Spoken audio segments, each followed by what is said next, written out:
What better time for pumpkin recipes than fall? I've got a delicious pumpkin bread recipe that'll make you come back for more. I'll teach you how, so stick around.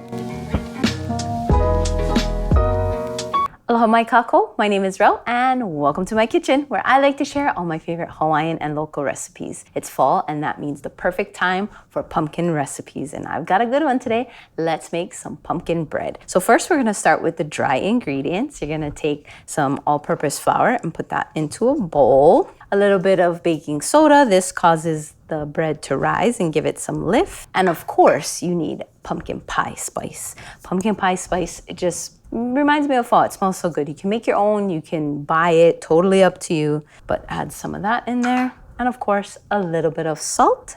The full recipe instructions and ingredients will be listed in the description box below if you want to check it out. I have a full blog post that you can read about the ins and outs of how to do this if you prefer to read. But anywho, got this in. Gonna go ahead and mix that up a little bit. And I got the perfect orange whisk for this, but we'll set that aside. I got so much stuff up here today, sheesh. Okay, and then we're gonna do the wet ingredients. So first you'll need some softened, unsalted butter. If you only have salted butter, then you can just omit the salt that we added earlier. If you forget to soften your butter, you can toss it in the micro for a little while if you want. A little bit of brown sugar. I like to do a mix of brown and white sugar. Brown sugar has more moisture in it, so it makes the bread nice and moist, so it's awesome. And then come to the white sugar, and I'd like to mahalo our sponsor today, Foodland Hawaii. We'll be using their Maika'i organic pure cane sugar. You can find this at your local Foodland in the baking section. Check them out today. They've got all kinds of great ingredients for baking and cooking and things in general. So check it out.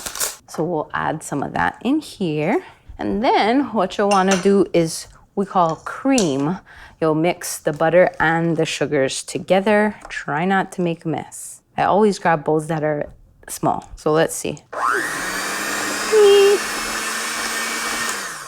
It's gonna make a mess. And the butter's not super soft. I just really don't want it to fly all over. I knew it. Time out. Let me get a bigger bowl. All right, hanaho, that one. Do it again. Put it in a little bit bigger bowl. Always. I don't know what I was thinking.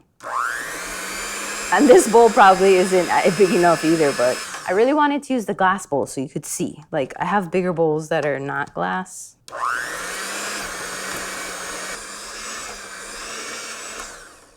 It doesn't need to like cream all the way through like when you cream like butter and sugar for cookies. It's just really to get it incorporated. Then, of course, if we're making pumpkin bread, you need pumpkin puree. So this is pumpkin puree, not pumpkin pie mix, pumpkin puree. You can make your own. You can use the one in the can. Honestly, the one in the can is fine, I think. Mix that up. Are you team pumpkin or are you team apple? Let me know in the comment box below. All right, into this, we're going to add a little bit of vanilla extract. This one is homemade. If you wanna make your own, you can check out my recipe in the card up here or in the description box. And then of course, you need a little bit of eggs. Normally, I crack them into something else before I put them in case you get a dud egg, but I'm feeling adventurous today. Hopefully this egg is good. We did it. That's why I usually make them, or I crack the egg in a different container first, just in case. Mix this up. Alrighty. Wet ingredients into the dry ingredients, and this is bread, so you don't wanna over mix it. When you mix it, it creates gluten, and gluten makes it chewy, and you don't want too much chewy. All right. It's very difficult to like scoop it out nicely and not look like I'm crazy doing it. Ta-da! Let's get this mixed just until it's incorporated. It's okay if it has a little bit of lumps.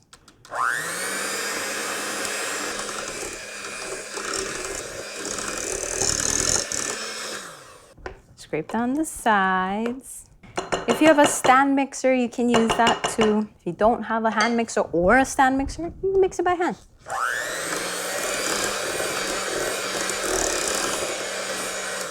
take those out. Definitely want to scrape this. Spatula probably would be better, but then it would be more dishes, huh? Use what you got.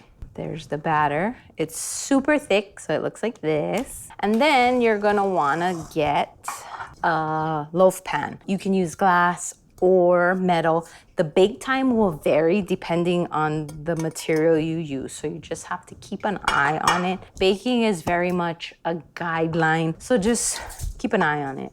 Non-stick cooking spray along all the sides. Helps it slide out nicely and be able to rise up. So, and then all you gotta do is put this into here. Oh, see how there's a little bit, you don't want that. You can kind of mix it in. It wasn't, hold on.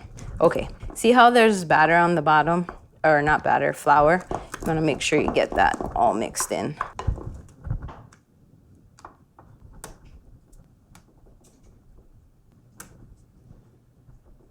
Now, pumpkin bread's not Hawaiian, but I thought it would be fun for fall. In Hawaii, we're well known for our banana bread, and if you like banana bread, speaking of, I've got a recipe for that. I'll link it in the card up here or in the description box below. But this is a take on, like a banana bread, but pumpkin. All right. Once it's in the loaf pan, then you can set it in your oven, 350 degrees for 60, 65 minutes. I'll come back and I'll show you what it looks like. It'll be super yummy and moist and delicious. Okay, the pumpkin bread's baking. Let's make the frosting. I like this cream cheese frosting. It's a little bit different than your classic cream cheese frosting, but it tastes really good on pumpkin bread. If you don't like it, you can totally leave it out. You could also add chocolate chips in there. You could put cream cheese like swirled in it, all kinds of things, but that's a great base to start with. But let's make the frosting so good. So it's a little bit of cream cheese. Whoa. I thought it was gonna be stuck and I had to try harder. A little bit of powdered sugar. And then we'll need some Cool Whip. Oh, sorry, not a great song. But that one wasn't about to flop out. And I have a big enough bowl this time. I think. We shall see. If you leave the cream cheese out for a little while, it's a little bit softer, so it's easier to mix. Ready, go.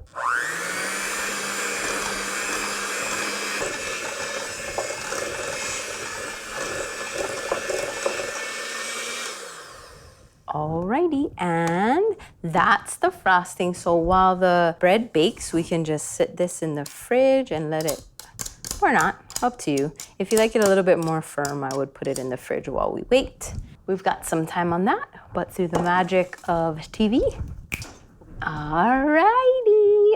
When it comes out of the oven, it looks like this. Once it cools down, make sure it's cool before you start touching it. Then we can transfer it to a plate, a board, and then we can frost it. So hopefully it comes out nicely because we sprayed it.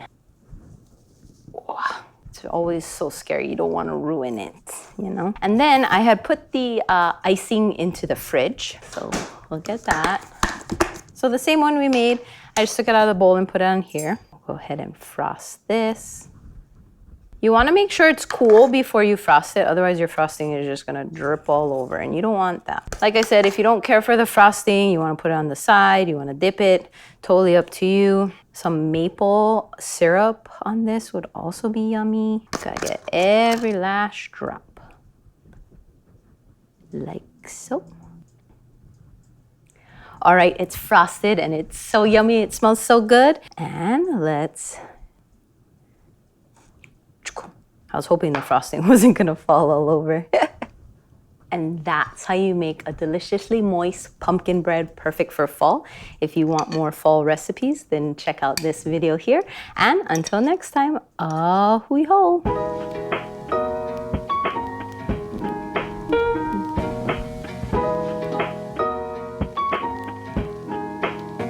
Thank you for watching my mommy's video.